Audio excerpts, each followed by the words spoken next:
This is the Big O Show.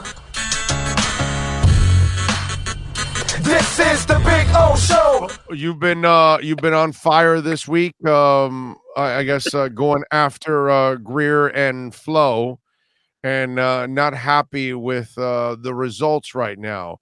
Are you at a point where you think changes need to be made?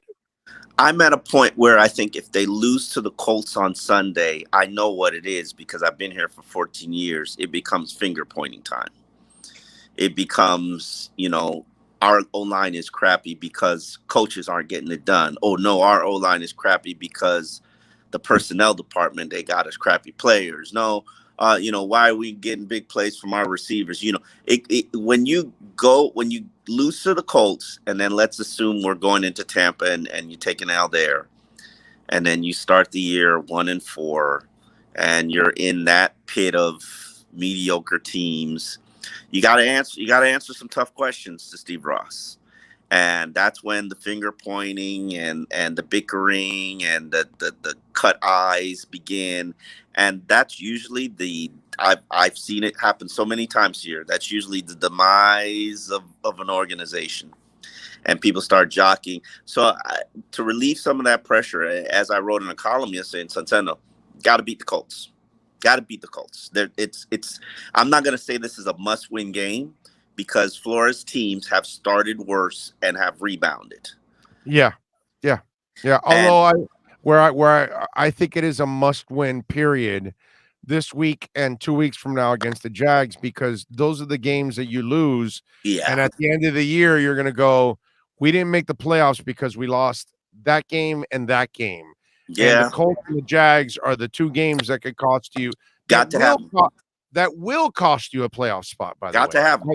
That'll be my prediction. If you lose those games, I guarantee you at the end of the year, you're going to be sitting there with 8 or 9 wins, and you're going to go, well, wait a minute, dude. We could have had 10 or 11. Mm-hmm. Where was it? Colts, Jags. You're so, just like last year, it was Denver and some other game. I forget. Yeah, but Denver's got a badass defense at least. They did. You know they did. At least but there's nothing badass about the culture of the Jags. You needed that game, though. Special teams, there's nothing badass about them. You know what I'm saying? At least with Denver, they can kick your ass on any given Sunday. That defense can turn you over, cause havoc, and make life a little easier for their offense. Something that Miami isn't doing right now, that their defense isn't making it any easier on their struggling offense. You know what I'm saying? So at least with Denver, there's a factor of that team that I gotta respect, and that's that defense.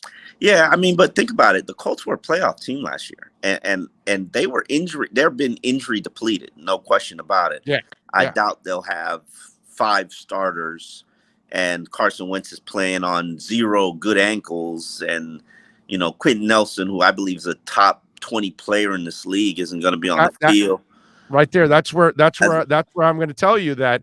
When we looked at the Colts the last couple of years, the only thing that you really looked at that you said, holy shit, it's that offensive line. Yeah. That offensive line was the difference maker. That after they lost their quarterback to retirement, they went and built the damn line. And it's like, okay, that really helps. No, they built that line before the quarterback went to retirement, though. No.